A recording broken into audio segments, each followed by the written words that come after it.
Okay, so a brief overview. I'm going to go over this as I have time, but this is it. Uh, Mistake. Again, this is it. See that? That's basically the documentary hypothesis for the Torah, the Pentateuch. E and J were both written about the same time in the 10th century. That's 500 years after Moses, for those who don't know it. Going by Bible chronology, which Bible chronology isn't correct, and you can refer that back to my video about how the mention of 40 days and 40 nights on the ark, 40 days and 40 nights in Jesus in the desert, 40, 40, 40, 40, 40, 40, 40.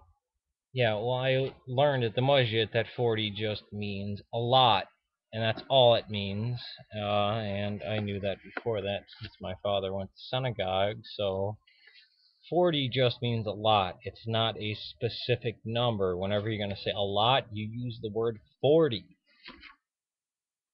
Okay, so you have AG and then AG brought into one single text, and then you had P over here to refute EJ, and then later on you had D, which compiled the Torah, try to refute P and back up EJ, even though it didn't know what EJ was saying, and then it compiled the rest of the history in the Tanakh.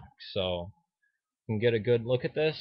This is the accurate history. The Torah was not written by Moses.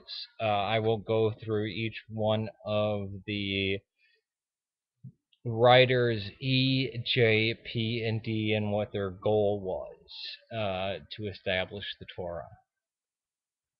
But the idea that it was a single book written by Moses, no one really believed that.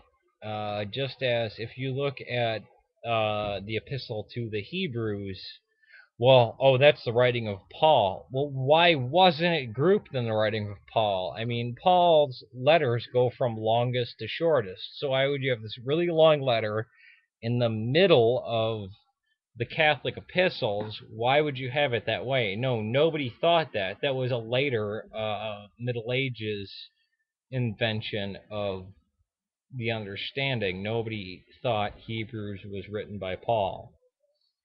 And as you understand it, we can see the clear differences. Why? Because the difference in language. And I will explain E, D, J, and P to each of you. I'll do those in separate videos, but this is just a single one giving the overview. I think I will begin with E, since I think E was before J, and I will give the reasons for that. Peace to you, and I hope you have a good night and a good Christmas.